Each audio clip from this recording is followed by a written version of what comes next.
El piso 13 no existe. Había algo especial en el vértice solar, un rascacielos de estilo brutalista construido en el año 1972 a las afueras de Nevada. No era particularmente hermoso, pero tenía carácter. Concreto desnudo, estructuras metálicas expuestas y un vestíbulo revestido de mármol negro que olía a humedad y cera de piso. Para Andrew Bell, ingeniero en sistemas recién contratado por una firma de consultoría, la oficina en el piso 14 era una mejora significativa respecto al modesto cubículo que ocupaba antes en un coworking de la periferia.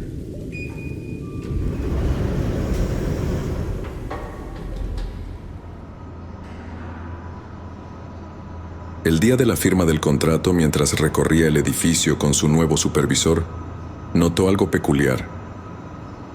El panel del ascensor mostraba todos los niveles, pero había un salto evidente. Del piso 12 pasaba directamente al 14. ¿No hay un piso 13? Preguntó, con una sonrisa, como quien lanza un comentario trivial. Superstición de los 70. Respondió el supervisor sin mirar atrás. Ya sabes, lo común en esa época. Muchos edificios de esa década hicieron lo mismo.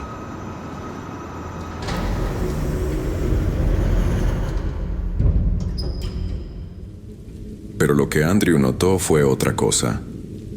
La pared del techo entre el 12 y el 14 era más ancha que las demás. Un espacio que no se correspondía con la distribución del resto de los pisos.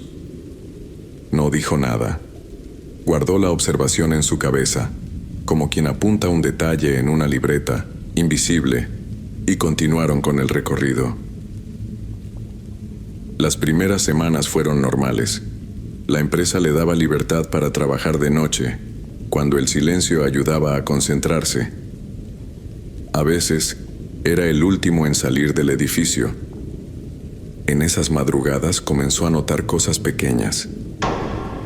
Ruidos de maquinaria en funcionamiento justo después del piso 12. Golpes sordos en las paredes, como martillos golpeando algo a lo lejos. El tipo de sonido que podría pasarse por alto, si no fuera porque se repetía noche tras noche, siempre a la misma hora. 2:17 a.m. Una noche, mientras bajaba solo por el ascensor, este se detuvo brevemente entre el 12 y el 14. Las luces parpadearon. El número en la pantalla digital cambió por un segundo. 13. No hubo sonido. Las puertas no se abrieron. Luego, sin más, continuó su descenso. Al día siguiente, preguntó a Megan, la recepcionista del turno nocturno. Una mujer amable, de mediana edad, que solía leer novelas policiales en su pequeño escritorio. ¿Te ha pasado que el ascensor marca el piso 13? Ella lo miró, cerrando el libro lentamente. No hay piso 13, señor Bell. El ascensor nunca se detiene ahí. Bueno, hoy lo hizo. Quizás se confundió o el ascensor marcó el número equivocado. Andrew dudó por unos segundos. Quizás solo fue eso. Perdona la intromisión. La recepcionista asintió con una sonrisa incómoda, y Andrew simplemente se fue. Días después, su curiosidad se tornó obsesión. Revisó planos del edificio en archivos públicos. El diseño mostraba algo extraño, un espacio rectangular sin denominación justo entre el piso 12 y el 14. No estaba rotulado, pero los cálculos de altura lo confirmaban. Había un nivel intermedio. Al revisar los sistemas internos, descubrió un directorio oculto en la red del edificio. En su interior había un solo archivo: Elevación 13. Dentro había registros de actividad del ascensor en horarios irregulares, todos dirigidos a un piso no identificado. Sin embargo, lo más inquietante eran las entradas con nombres de antiguos empleados de su empresa, todos con la misma fecha final de actividad, el día después de la última entrada al supuesto piso 13. Andrew comenzó a indagar, Preguntó por aquellos empleados. Casi nadie los recordaba. Algunos nombres ni siquiera figuraban ya en el sistema de recursos humanos, como si hubieran sido borrados deliberadamente. Pero una madrugada, decidió probar algo. Manipuló el panel del ascensor con un programa de prueba que desarrolló él mismo. Logró insertar manualmente un comando para ir al piso 13 y lo ejecutó.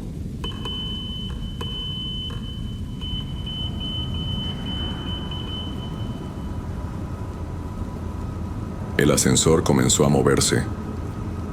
Bajó desde el 18, 17, 16, 15, 14, hasta que se detuvo.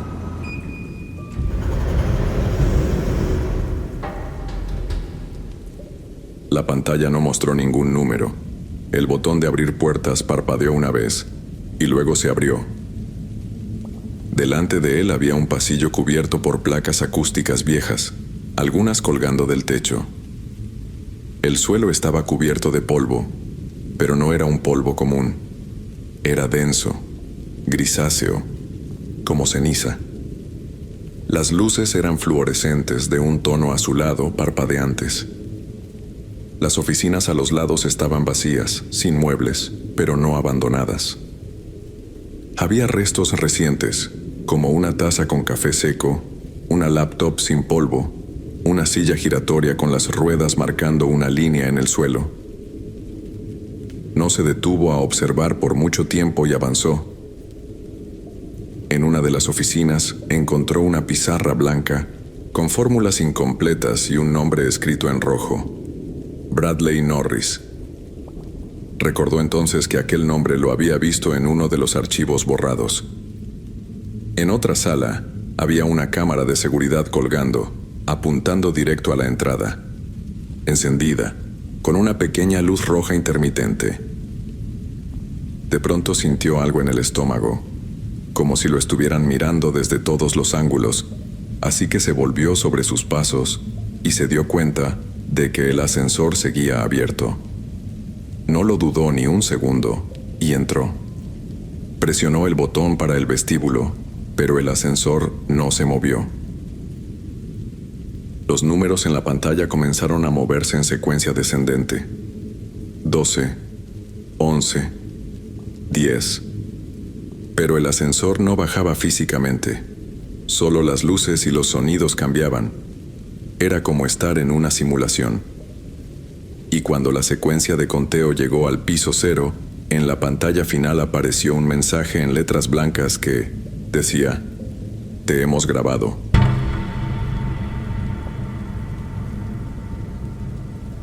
La cabina se detuvo y las puertas se abrieron.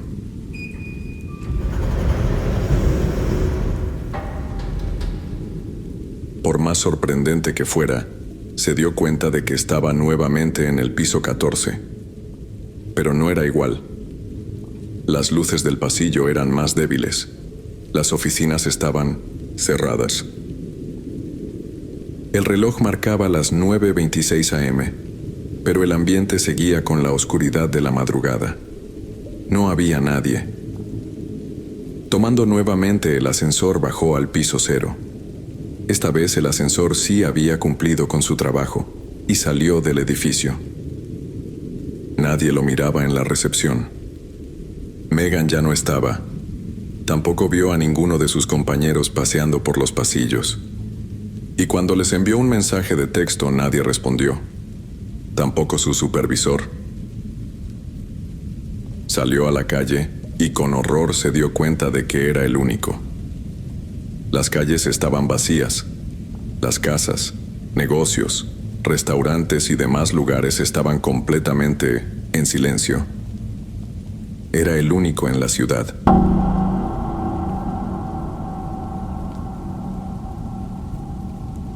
Despavorido, corrió a su casa. El edificio en el que vivía también estaba vacío. Aturdido ante aquel extraño suceso y en completo silencio, intentó ingresar al sistema de la empresa desde su computadora. Pero su sorpresa fue aún mayor cuando descubrió que su cuenta había sido desactivada. Su correo electrónico, eliminado. Pasó toda la noche mirando al exterior desde su ventana sin atreverse a salir. De más está decir que no logró conciliar el sueño, y no fue hasta que el sol salió oculto tras unas nubes oscuras que decidió ir al edificio y hablar con alguien. Pero no había nadie en el lugar. Todo estaba en completo silencio. Así que, en su desesperación, tomó el ascensor e ingresando nuevamente los comandos, lo llevó al piso 13. Las puertas se abrieron y Andrew comenzó a caminar nuevamente por el silencioso pasillo hasta que llegó a la oficina donde había la cámara de seguridad y con horror comprobó que ya no estaba. Sin querer quedarse ni un segundo más en aquel lugar, regresó sobre sus pasos, pero cuando llegó al final del pasillo, el ascensor había desaparecido. No había rastro de él, solo una pared negra vieja y oscura le cortaba el paso, y en ella había unas letras en rojo que rezaba: "Ahora te tenemos".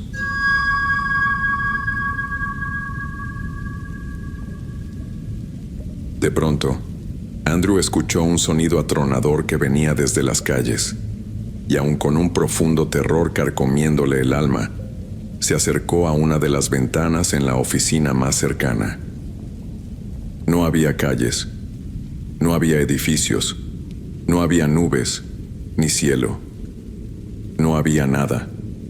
Solo una interminable oscuridad que se extendía hasta el infinito del cosmos. Y Andrew gritó de puro horror.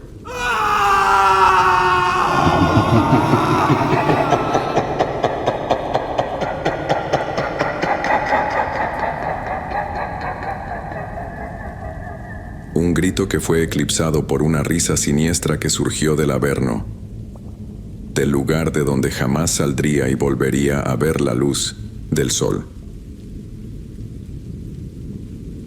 Un mes después, alguien encontró un archivo sin remitente en la red interna del edificio El Vértice Solar. Era un video de vigilancia, sin marca de tiempo.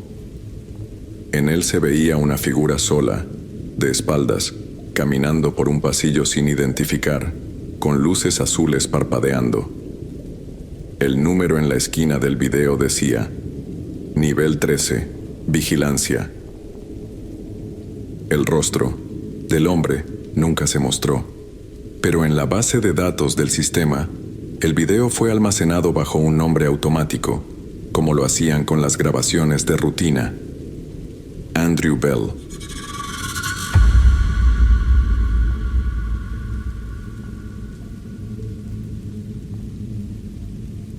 El portero de medianoche. Nadie se mudaba al Faro Esmeralda con la intención de quedarse para siempre.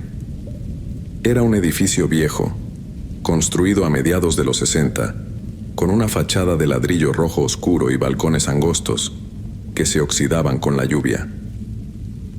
Estaba ubicado en los márgenes del vecindario de Langford, una zona que había conocido mejores días, ahora llena de tiendas cerradas, restaurantes sin luces y carteles de "se vende" que parecían llevar años acumulando polvo. Matthew Harris, de 33 años, llegó allí buscando un punto medio entre precio y distancia al trabajo. Vivía solo. Trabajaba como técnico de sistemas para una empresa que ofrecía soporte remoto a instituciones médicas y no tenía demasiado interés en la vida vecinal. Mientras el agua saliera caliente y el ascensor funcionara, no le importaba lo demás. El departamento estaba en el piso 5. Tenía un balcón con vista a un callejón y una cocina estrecha con muebles de fórmica descascarada. El pasillo olía a humedad y detergente barato. Pero Matthew estaba acostumbrado a alquilar en sitios baratos, así que no le molestaba. Al contrario, le gustaban los edificios donde nadie hacía demasiadas preguntas.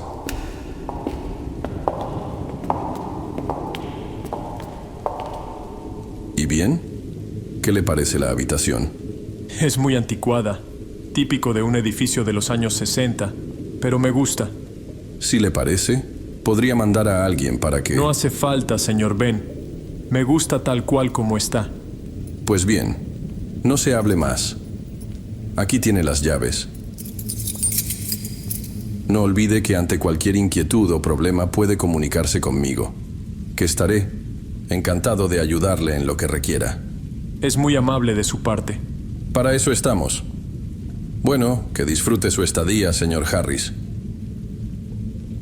Los días posteriores a su llegada fueron normales, pero fue durante su segunda semana cuando las cosas se volvieron algo extrañas y lo vio por primera vez. Era cerca de la 1 de la madrugada. Matthew volvía de la cocina con un vaso de agua cuando notó algo por el rabillo del ojo a través de la mirilla de la puerta. Alguien cruzaba el pasillo arrastrando un carrito de limpieza. Llevaba uniforme azul marino y una gorra sin distintivos. Se movía con una calma absoluta, casi como si flotara. Matthew pensó que tal vez el edificio tenía un conserje nocturno, nada fuera de lo normal.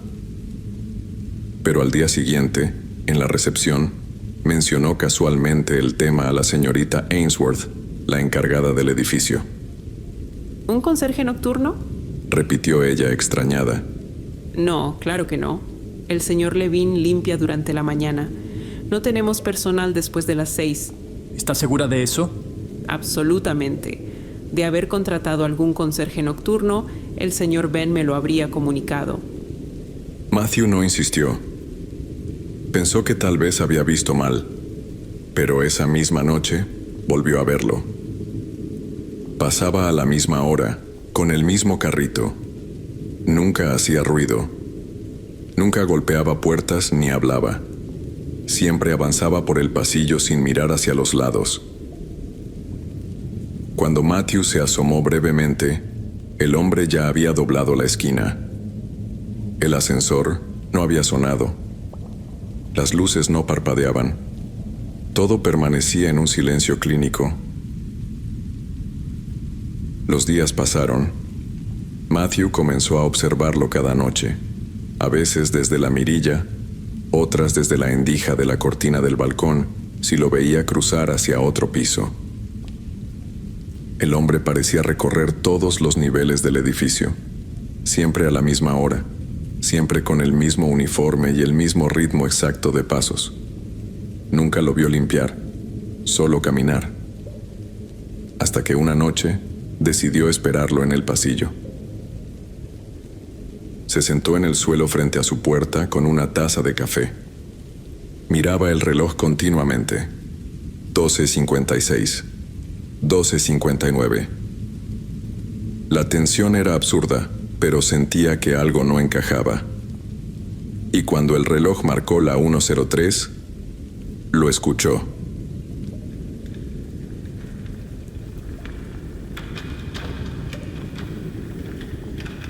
El chirrido de las ruedas del carrito, amortiguado pero constante. El hombre apareció doblando la esquina. Tenía la piel pálida, pero no por enfermedad, sino por la luz mortecina del pasillo. No lo miró. Pasó junto a Matthew sin reconocer su presencia, ni un gesto, ni una pausa, como si no estuviera allí. Matthew se incorporó y le habló, con voz firme. Disculpe, ¿trabaja para la administración? El hombre no se detuvo, no reaccionó, siguió caminando. Matthew sintió un escalofrío. Dio un paso detrás de él, pero al doblar la esquina, el pasillo estaba vacío.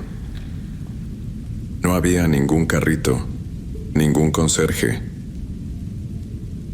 A la mañana siguiente volvió a la recepción e insistió. Lo vi. 2 veces. Siempre a la 1. Tiene uniforme. Empuja un carrito de limpieza. Es alto, delgado, pelo gris. La señorita Ainsworth frunció el ceño como intentando recordar. No tenemos a nadie con esas descripciones y no creo que alguien tenga acceso a los pisos sin llaves o sin registrarse. ¿Está seguro que no fue un sueño? Le digo que me quedé sentado en el pasillo frente a mi puerta y lo vi. No fue un sueño. Bueno, en ese caso llamaré al señor Ben y le comentaré al respecto. ¿Le parece? Se lo agradecería. Matthew no hizo más preguntas y se fue a su habitación. Pero durante el día comenzó a investigar por su cuenta. Preguntó a otros inquilinos, la mayoría mayores o solitarios. Todos negaban haberlo visto. Todos excepto uno, el señor Calloway, del piso 3. Sí, hace años. Lo vi cuando mi esposa aún vivía. Dijo en voz baja, como si recordara algo incómodo. Pensé que era alguien nuevo, pero no. Nunca me miró. Siempre pasaba a la misma hora. Después de un tiempo dejé de salir. ¿Y qué cree que es? No lo sé. Pero cuando lo ves, algo cambia. Algo se mueve en el edificio. Esa frase quedó dando vueltas en la cabeza de Matthew. Bueno, gracias por la información. Por nada, señor. ¿Cómo me dijo que se llamaba? Harris. Andrew Harris. Esa noche, decidió grabarlo. Colocó una cámara pequeña en el pasillo, conectada al móvil, y se quedó despierto hasta la madrugada. Justo cuando la aplicación marcó movimiento, corrió a revisar la transmisión en vivo. La cámara no mostraba nada. Volvió a mirar por la mirilla, y allí estaba el conserje. Pasaba lentamente frente a su puerta, con el mismo carrito chirriante, el mismo paso monótono, la misma mirada ausente. Matthew tragó saliva. Esta vez no quería que desapareciera sin más. Abrió la puerta de golpe. Oiga. Gritó avanzando hacia él. El portero se detuvo, por primera vez. Matthew se paralizó. El hombre giró la cabeza lentamente, como si le costara recordar cómo hacer ese gesto. Sus ojos eran grises, completamente opacos, como si estuvieran cubiertos por una fina película de polvo. Lo observó durante unos segundos. Luego, sin decir una palabra, levantó una mano huesuda y señaló el extremo del pasillo. Matthew se volvió. Una de las puertas al fondo estaba entreabierta. Era un departamento que, según tenía entendido, había estado vacío desde que se mudó. Cuando giró de nuevo hacia el portero, este ya no estaba.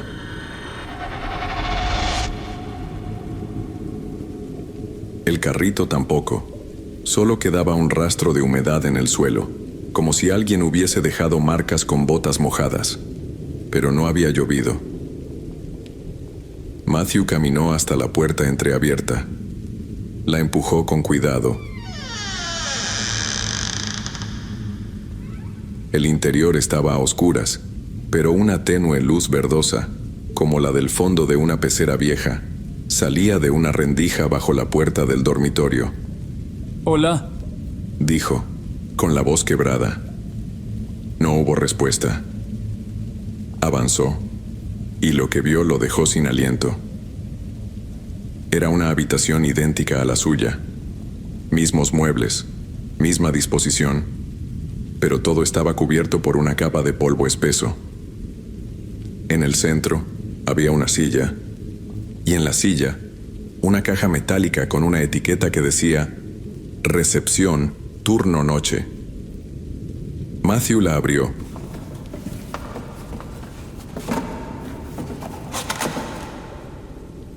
Dentro había una carpeta. Contenía hojas amarillentas, registros de mantenimiento, fechados entre 1966 y 1973. Y al final, una nota escrita a mano. Solo debes limpiar los pasillos. Solo mira hacia adelante. No entres a las habitaciones. No rompas la rutina. No rompas la rutina. No rompas... La frase se repetía, con letras cada vez más erráticas, hasta terminar en un garabato sin forma. Matthew se quedó helado. Al volverse, notó que en la pared frente a la puerta alguien había escrito algo con marcador seco. Él ve a quienes lo ven. Las luces parpadearon, y en la rendija del pasillo volvió a escuchar el sonido del carrito. Solo que esta vez venía en dirección contraria. Y se detuvo frente a la puerta. Matthew sostuvo la respiración. Una sombra se proyectó bajo la rendija, lenta, delgada, inmóvil. La perilla giró lentamente. Matthew retrocedió instintivamente, sin quitar la vista de la puerta. El sonido del carrito se había detenido. El aire se volvió espeso, cargado, como si algo invisible se hubiera colado en la habitación y desplazara el oxígeno. Pero la puerta nunca se abrió. Solo se detuvo ese sonido, como si quien estuviera del otro lado supiera que Matthew había entendido algo, como si estuviera esperando. Matthew salió corriendo del departamento abandonado y se encerró en el suyo.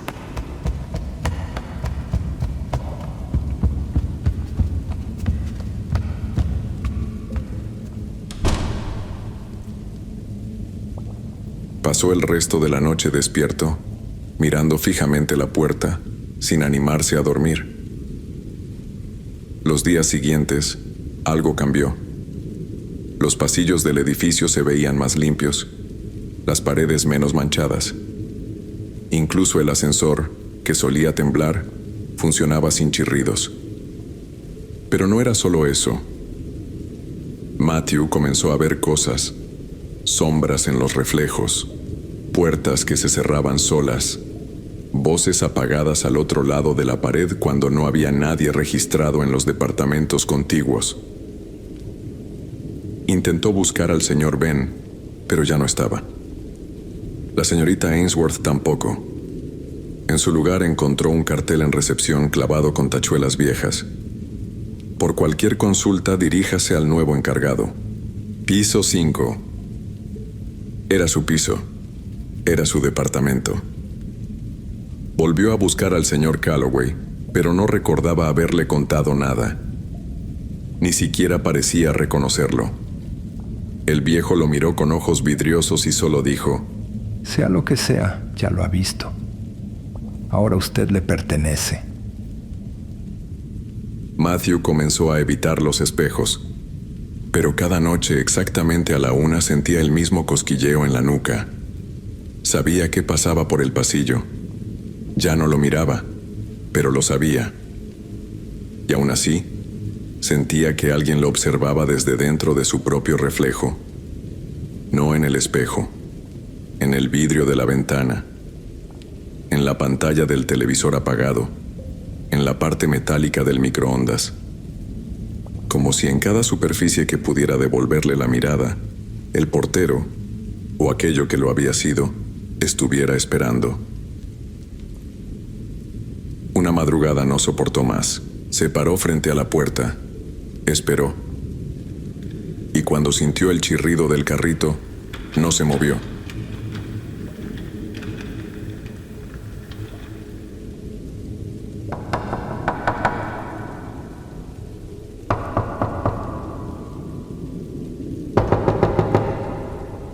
Tocaron 3 veces.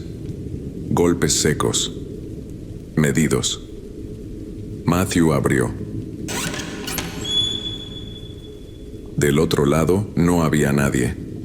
Solo un sobre con su nombre, colocado cuidadosamente sobre el carrito. Dentro había un solo papel. Era un contrato. Encargado nocturno. Desde la 1 de la madrugada hasta que sea reemplazado. Función: observar. Al dorso, una firma que no era humana.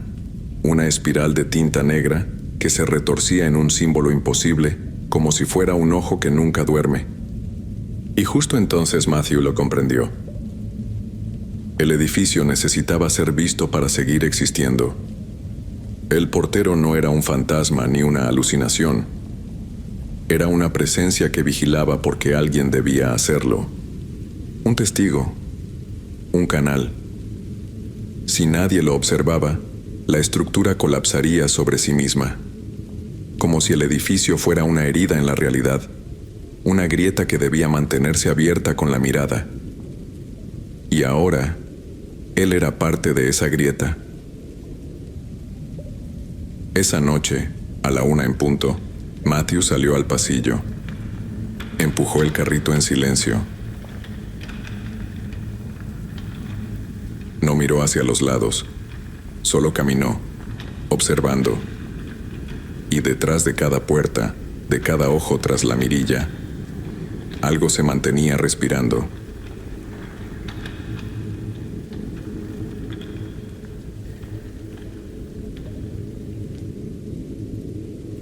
Las ventanas del edificio, el mirador del alba. La torre, el mirador del alba, siempre fue una anomalía en el horizonte de la ciudad. Un rascacielos de casi 40 pisos construidos en los años 50, cuando el acero y el vidrio, todavía, eran considerados símbolos de modernidad. Durante décadas albergó oficinas de arquitectos, abogados, consultoras e incluso algunos estudios de cine independiente. Pero con el tiempo, los ascensores antiguos, las grietas en las paredes y el aumento de la criminalidad en la zona hicieron que la mayoría de las empresas se mudaran. Hoy en día, solo algunos pisos siguen alquilados. Los demás están vacíos, cerrados, con puertas blindadas y ventanas tapiadas desde el interior. Nadie sabe exactamente cuántas oficinas siguen activas. Las luces parpadean solas en la noche. Los pasillos, por largos tramos, no tienen ni una cámara funcionando.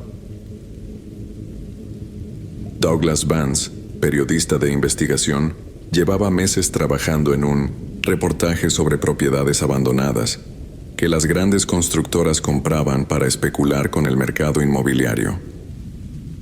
La torre El Mirador del Alba era una de esas propiedades.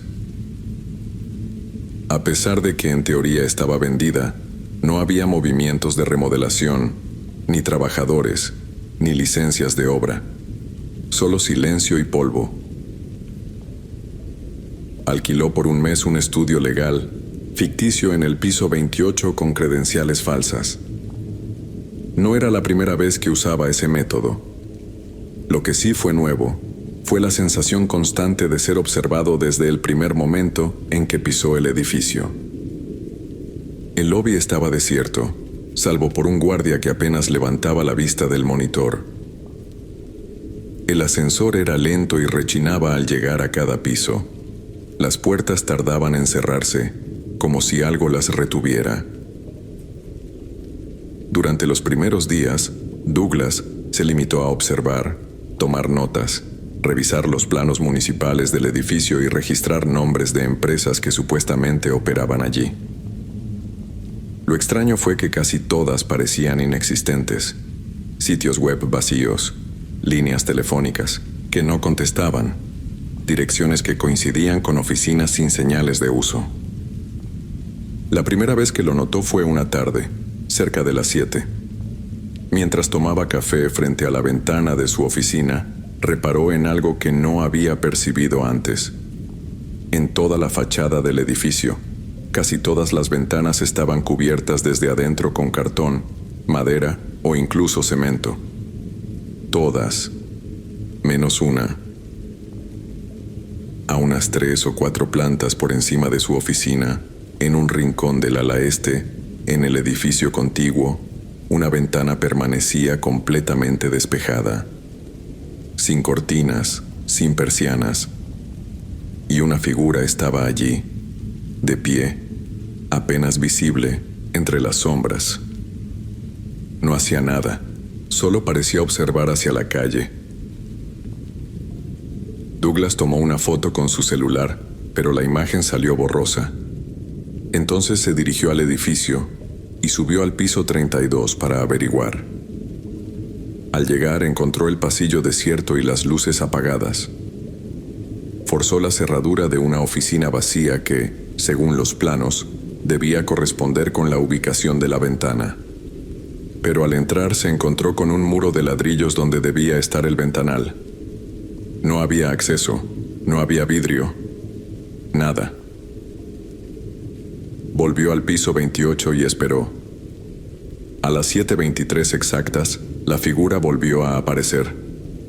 Alta, delgada, sin rasgos distinguibles, inmóvil. Al día siguiente instaló una cámara con zoom en el trípode junto a la ventana. Grabó durante horas. Cuando le dio play para reproducirlo, vio cómo la figura aparecía siempre a la misma hora. Durante 5 minutos permanecía estática y luego desaparecía, como si supiera que la observaban. Douglas comenzó a hacer preguntas a los pocos ocupantes del edificio. Algunos fingían no saber de qué hablaba. Otros bajaban la voz al oír ventana abierta. Una mujer de mantenimiento, de cabello gris y manos temblorosas, se detuvo un segundo y dijo: No lo mire. Mientras usted no lo mire, él no baja. ¿A quién se refiere con él? Pero ella se alejó sin responder. Esa noche, Douglas no pudo dormir. Se despertó a las 3:14 con un ruido sordo, como un golpe lejano, metálico, repetido. Se asomó a su ventana. La figura estaba parada ahí. Al día siguiente, revisó las grabaciones. El video se cortaba justo a las 7:23 y luego solo quedaba la pantalla negra por 2 segundos. Luego la imagen volvía, pero sin la figura, como si el sistema hubiera fallado únicamente en el momento exacto de su aparición. Douglas fue al archivo municipal. Entre los registros antiguos, encontró un informe de 1961 sobre un accidente en la torre. Un empleado cayó desde el piso 33. El archivo no tenía más detalles salvo una nota marginal. Se solicita tapiar todas las ventanas del sector noreste. No decía por qué. Esa noche, Douglas se sentó frente a su ventana, cámara encendida, grabadora funcionando, libreta en mano. Eran las 7:22. Afuera, el cielo se teñía de un gris ceniciento. El aire en la oficina se volvió espeso, casi líquido. A las 7:23, la figura apareció. Pero esta vez no estaba parada como siempre. Estaba más cerca del vidrio. Su rostro estaba pegado a la superficie, deformado por la presión. No tenía ojos, solo cavidades profundas, y sin embargo, Douglas sentía su mirada dentro del pecho como si lo escaneara desde dentro. Con un impulso irracional, Douglas levantó la cámara para hacer zoom y se congeló. La figura ya no estaba en la ventana, sino en el reflejo, detrás de él. Se giró de golpe con el corazón, palpitándole más de lo normal. No había nadie, solo el zumbido del fluorescente y su respiración entrecortada. Entonces revisó la grabación. La figura nunca estuvo frente a la cámara, pero sí aparecía justo en el momento en que él se giraba, en el reflejo del vidrio, cada vez más cerca. Los siguientes 3 días no pudo dormir. Cada noche encontraba cosas cambiadas de lugar. Libros caídos, sillas giradas hacia la ventana. Una vez, su teléfono mostraba una alarma activada para las 7:23, una alarma que él no la había puesto. El cuarto día, despertó a las 7:22 exactas, sin saber cómo. La figura estaba de nuevo allí, pero esta vez no en el edificio de enfrente. Estaba en su ventana.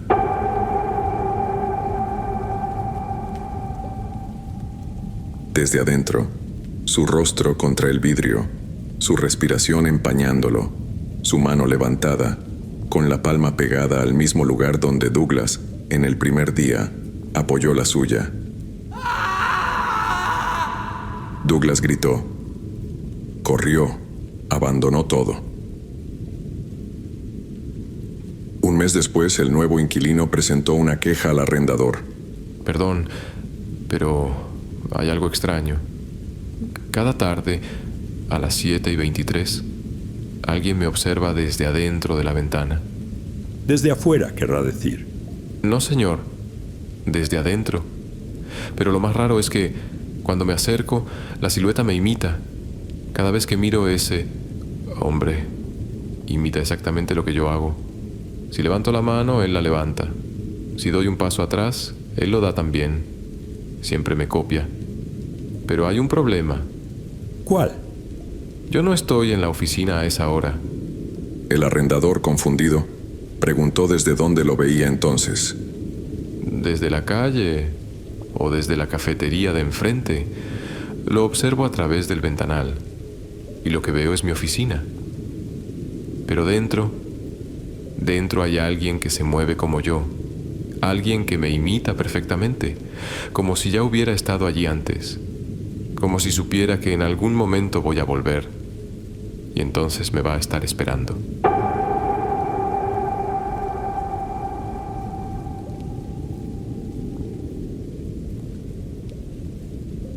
Bloque 9, Unidad 44.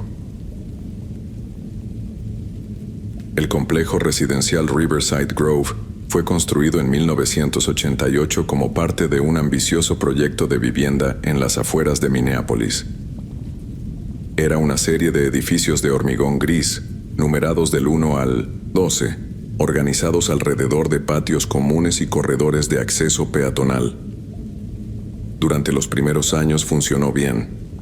Jóvenes familias, jubilados, estudiantes. Pero con el paso del tiempo, muchos de los bloques cayeron en abandono parcial y solo los más antiguos permanecieron ocupados, aunque con una creciente rotación de inquilinos. Erin Mitchell, de 31 años, se mudó al bloque 9 una tarde fría de otoño. Acababa de dejar una relación larga, había perdido su empleo como asistente de producción y encontró ese pequeño apartamento de alquiler económico como una especie de refugio temporal. Unidad 44, segundo piso, vista al estacionamiento sin lujos pero funcional. El contrato era mensual, sin cláusulas complicadas.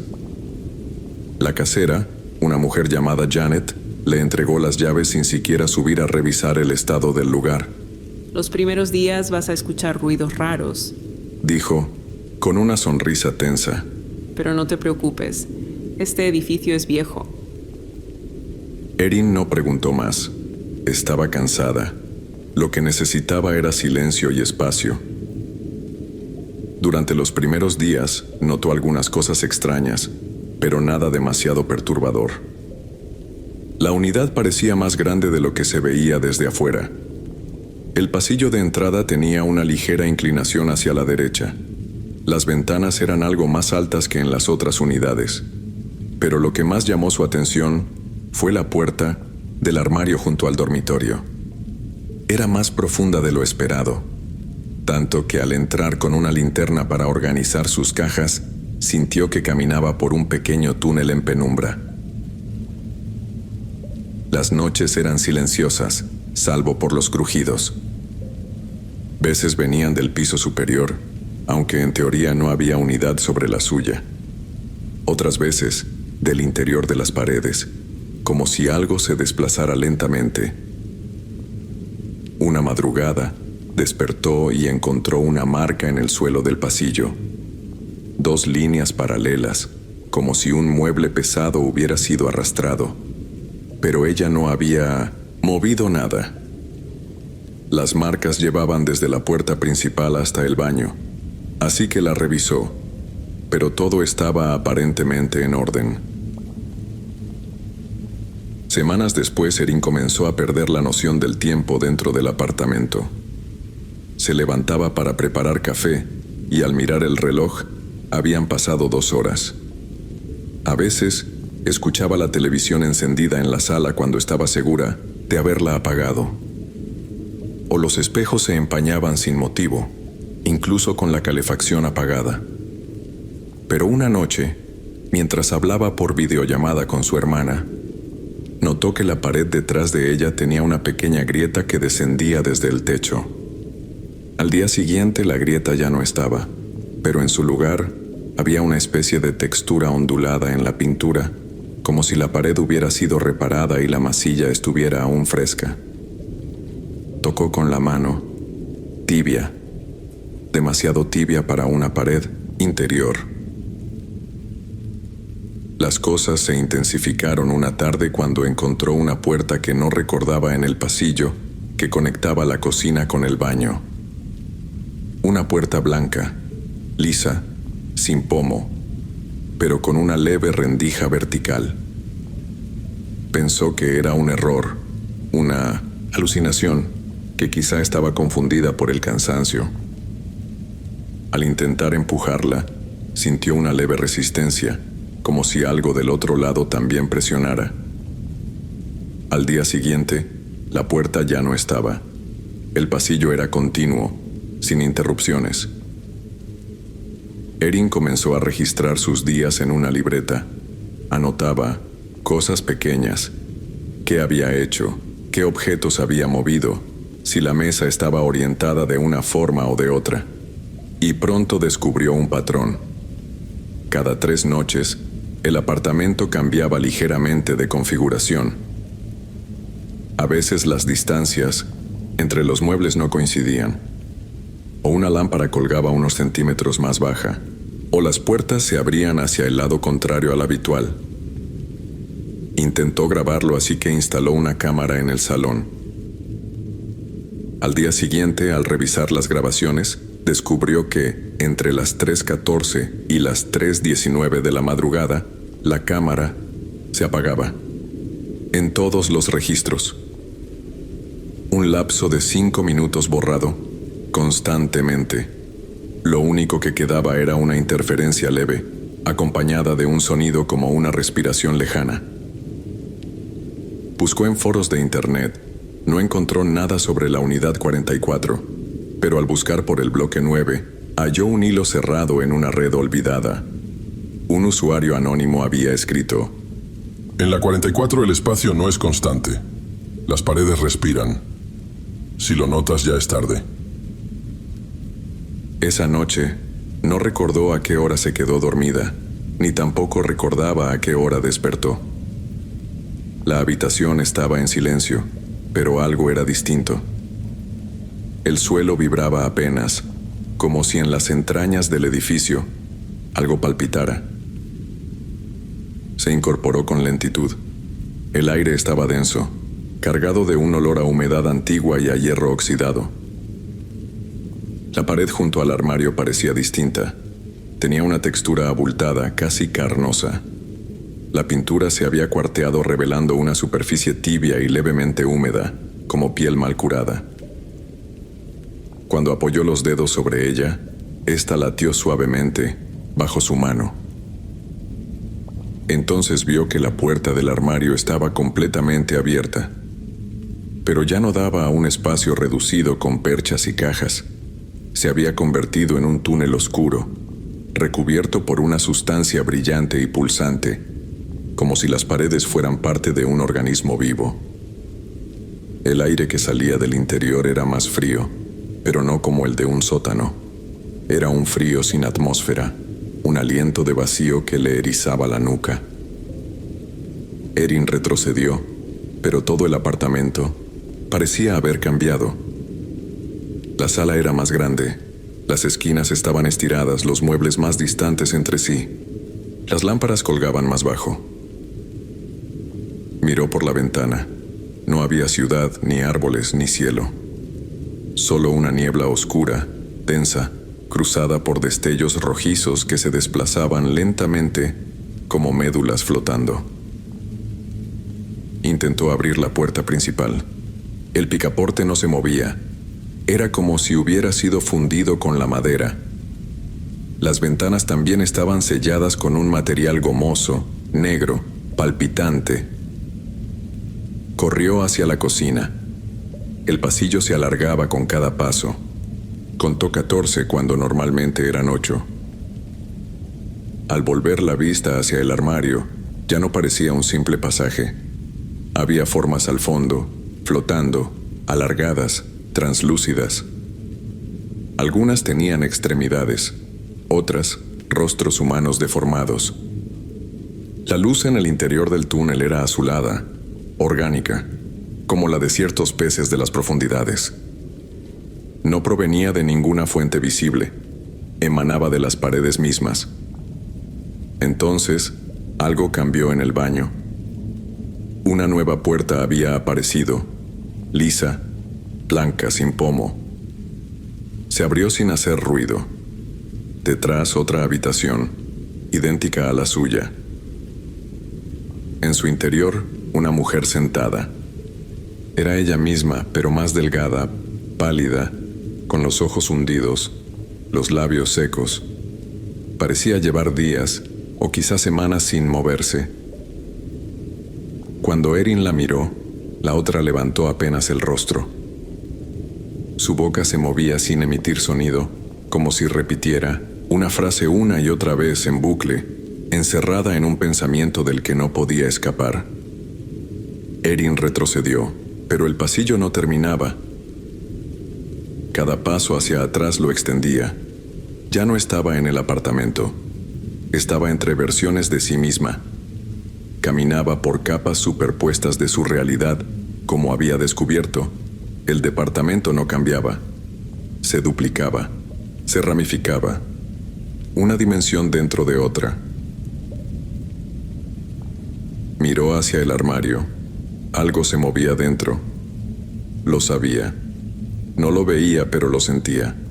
Un titiritero sin forma que manipulaba el espacio como si fuera papel mojado. El aire tembló. Giró sobre sus pies. Una figura la esperaba frente a la entrada. Alta, doblada, con ropa de casera. Era Janet.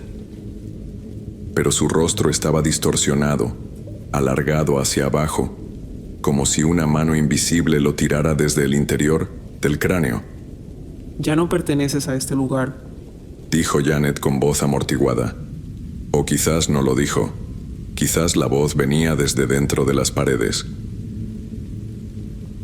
El armario emitió un sonido húmedo, como si abriera una garganta. La luz dentro era más brillante y más profunda. No era un túnel, era un umbral. Erin dio un paso, luego otro. No supo si caminaba hacia adentro o si era el apartamento el que se deslizaba hacia ella. Dentro, descubrió que no había un solo pasaje. Había decenas, cientos, una red de grietas interdimensionales, todas comunicadas, todas vivas. En algunas habitaciones flotaban versiones suyas que lloraban. En otras solo quedaban sombras, como residuos de lo que fue alguien. El tiempo dejó de ser lineal. Su cuerpo comenzó a fragmentarse. Su mente se deslizaba. Ya no era Erin. Ya no había una salida. Semanas después, la Unidad 44 volvió a publicarse en el sitio de la inmobiliaria. Las fotos mostraban un espacio reformado, luminoso, sin grietas ni puertas extrañas. El armario no aparecía en ninguna imagen, solo una nota al pie. Unidad parcialmente reformada, ideal para persona sola. No se aceptan visitas nocturnas. Espacio expandible.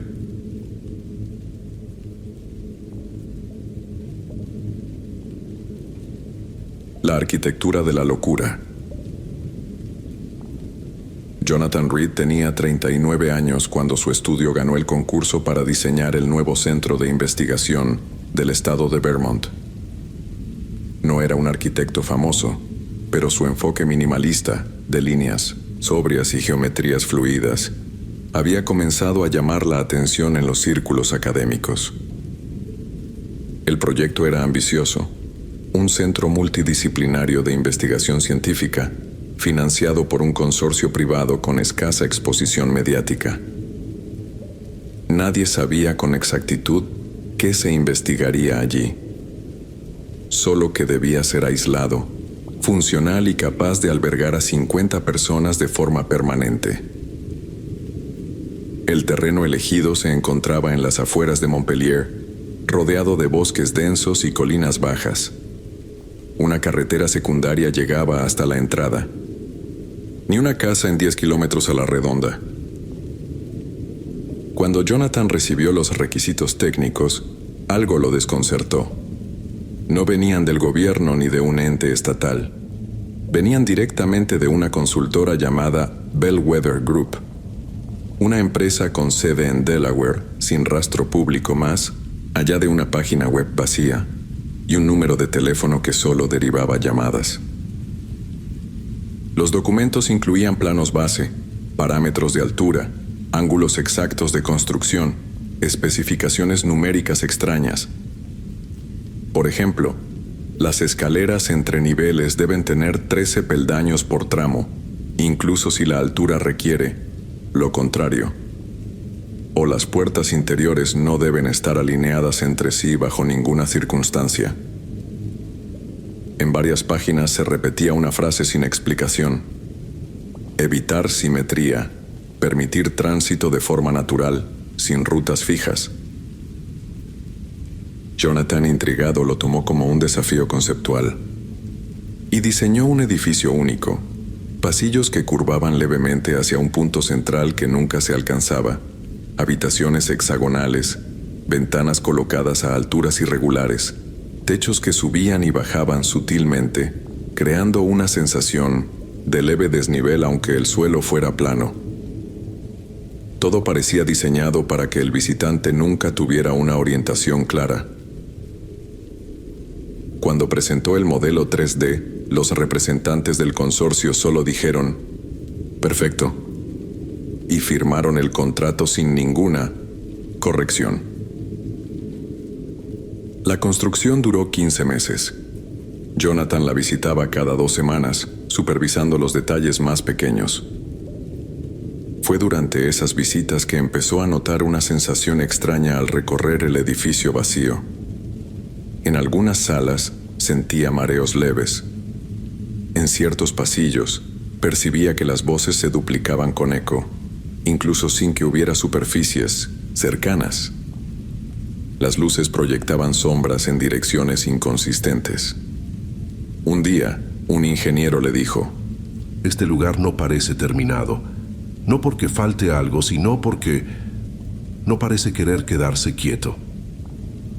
Jonathan no entendió el comentario, o no quiso entenderlo. El día de la inauguración, el edificio fue nombrado Instituto Bellwether de Estudios Cognitivos. Las instalaciones quedaron completamente cerradas al público. Nadie más que el personal autorizado tenía acceso. Jonathan entregó las llaves y se marchó con su equipo. Pero semanas después, comenzó a recibir correos extraños. Correos sin firma, con archivos adjuntos, planos antiguos del edificio, donde se habían marcado pasajes ocultos que él no había diseñado. Salas pequeñas entre muros, escaleras en espiral que llevaban a niveles subterráneos sin acceso oficial. Pensó que era una broma. Incluso buscó al responsable dentro de su equipo, sin éxito. Un mes más tarde, una ex empleada del instituto lo contactó por teléfono en voz baja, pidiéndole encontrarse en un café en las afueras de Boston. Se llamaba Laura Kimball, psicóloga forense, contratada para observar el comportamiento de los investigadores que vivían dentro del complejo. No podía quedarme más tiempo. Algo pasa con ese edificio. No es lo que hacemos dentro, es el lugar en sí. Cambia a la gente. Los pasillos no miden lo mismo cada día. Las ventanas muestran vistas que no se corresponden con el exterior. Hay una sala que solo aparece si se camina sin pensar, como si el lugar supiera cuándo uno quiere encontrarla. Jonathan, Intentó interrumpirla, pero ella insistió. El problema no es técnico. Es mental. Nadie duerme bien. Nadie sabe qué hora es. Hay gente que se pierde dentro, aunque lleve meses trabajando allí. Y lo peor, empiezan a hablar en voz baja, como si el edificio pudiera escuchar. Días después, Laura fue reportada como desaparecida. Su apartamento quedó intacto. Las cámaras de seguridad la mostraron entrando al edificio Bellwether una noche. Nunca salió. Jonathan volvió a visitar el lugar sin anunciarse. El guardia de entrada no era el mismo, tampoco el personal. No le permitieron pasar. Solo recibió un sobre en mano, sellado. Dentro había una sola hoja. Era uno de los primeros bocetos que él había descartado en su proceso de diseño. Una estructura circular sin entradas visibles, dibujada a mano. Al pie, escrito con letra desconocida, rezaba lo siguiente: alguien más ya lo había hecho antes, usted solo lo recordó. Hoy el Instituto Bellwether sigue funcionando, o al menos eso dice la documentación oficial. Nadie ha sido fotografiado saliendo de allí. Los investigadores no tienen redes sociales. No hay publicaciones científicas firmadas por el centro. Solo una serie de documentos técnicos que aparecen en revistas marginales, con títulos como Espacios cognitivos deslocalizados o Desintegración de la percepción temporal en estructuras flexibles. Pero entre los registros se habían recuperado unos documentos que pertenecían los primeros bocetos y diseños de la arquitectura de Jonathan, asimismo como un diario corto con algunas anotaciones. He aquí el archivo de documentación interna no autorizado. Instituto Bellwether de Estudios Cognitivos. Nivel de clasificación: rojo. Observación alfa. Fuente: recuperado del escritorio personal de Jonathan Reed. Fecha estimada: indeterminada. Informe de anexo: declaración final de Jonathan Reed. Transcripción digitalizada. Entrada sin fecha. Documento escaneado manualmente. Notas a lápiz marginales indican pérdida de coherencia progresiva en las últimas páginas. Extractos seleccionados. Extracto 1. No lo diseñé yo. Lo supe desde el principio, pero quise engañarme. Ese primer boceto no era una idea, era un recuerdo. Alguien más lo había trazado antes, pero no en esta vida. Quizá ni siquiera en este mundo. No sé cómo lo supe, pero desde que me enviaron esos parámetros imposibles, empecé a soñar con habitaciones sin vértices, con pasillos que exhalaban como si respiraran. Empecé a dibujar mientras dormía. Me despertaba con planos en la mesa que no recordaba haber hecho. El edificio. Lo construyeron con mis manos, pero no es mío. Extracto 2. Volví al instituto. No me detuvieron esta vez. De hecho, no había nadie en la entrada. Caminé por los corredores como si me recordaran más de lo que yo los recordaba a ellos. Las luces titilaban. No había voces, pero sentía presencia. No, personas. Presencia. Como si el aire vigilara. Llegué a un pasaje que no existía en ningún plano. Estaba en una intersección entre dos salas técnicas. Un umbral bajísimo, triangular, casi oculto tras una pared con patrón irregular. Me arrastré por él. Me rasgué la espalda. Era como nacer al revés. Y entonces vi la sala. Extracto 3. Borroso, reescrito varias veces.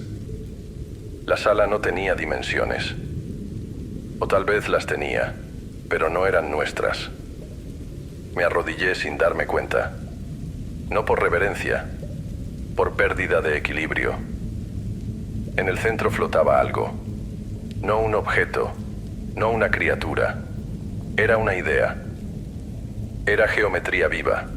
Un pensamiento con volumen. Imposible de mirar fijo, porque cada ángulo parecía moverse al ser observado. Dentro de esa idea había algo más. Una grieta en el espacio, como si el edificio fuera una réplica de otro más antiguo, más grande, más allá del tiempo. Lo que yo vi fue solo un reflejo. Alguien, o algo, construyó este lugar antes que nosotros y dejó la puerta abierta. Extracto 4. Manuscrito con tinta negra. Trazos furiosos. Hay un edificio dentro del edificio. Una superposición dimensional.